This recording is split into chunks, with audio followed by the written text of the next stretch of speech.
जसपुर के बाहर पहाड़ी के ऊपर एक 100 साल पुरानी हवेली खड़ी है। लोग कहते हैं कि उस हवेली में रहने वाली ठाकुराइन मरने के बाद भी अपनी परछाई पीछे छोड़ गई थी।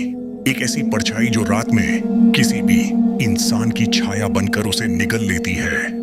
गांव वाले उस जगह का नाम तक नहीं लेना चाहते, लेकिन आरव एक पैरानॉर्मल यूट्यूबर व्यूज के लिए कुछ भी करने को तैयार था। एक रात उसने लाइव रिकॉर्डिंग करने का फैसला किया। उसने कहा, आज मैं इस हवेली में 3 घंटे रुकूंगा। अगर डर गए तो चैलेंज हार जाऊंगा। रात के 11:08 पर वो हवेली के गेट पर खड़ा था। जंग लगे दरवाजे को धक्का दिया तो पूरा हॉल हिल गया।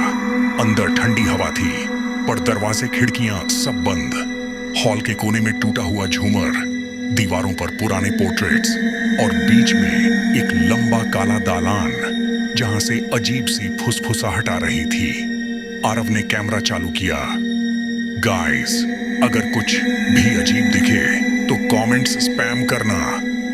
लेकिन व्यूअर्स ने एक चीज नोटिस की, आरव की परछाई उससे 2 कदम पीछे थी, जैसे वो खुद चल नहीं रही बल्कि आरव का पीछा कर रही हो। आरव को कुछ पता नहीं चला। वो दालान में चला गया। एक कमरे के अंदर फर्श पर काला पानी जमा था, लेकिन छत बिल्कुल सूखी थी। वो झुक कर देखता है, वो पानी नहीं, किसी की आंखों से बहा हुआ काला आंसू था। तभी उसके पीछे से एक टूटी हुई आवाज आई, ये कमरा मत खोलो। वो डर कर मुड़ता है, कोई नहीं, पर कैमरे में साफ दिखाई देता है एक बूढ़ी औरत की परछाई उसके बिल्कुल करीब खड़ी है।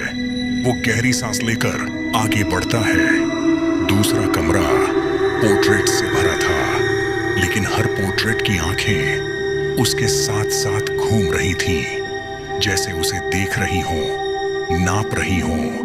एक पोर्ट्रेट के नीचे लिखा था, मेरी परछाई से सावधान। आरव हंसकर कहता है, एडिटिंग होगी, पर कैमरे में क्लियरली दिख रहा था उसकी असली परछाई पोर्ट्रेट के नीचे खड़ी परछाई से मिल गई थी, जैसे उसकी शैडो नहीं रही।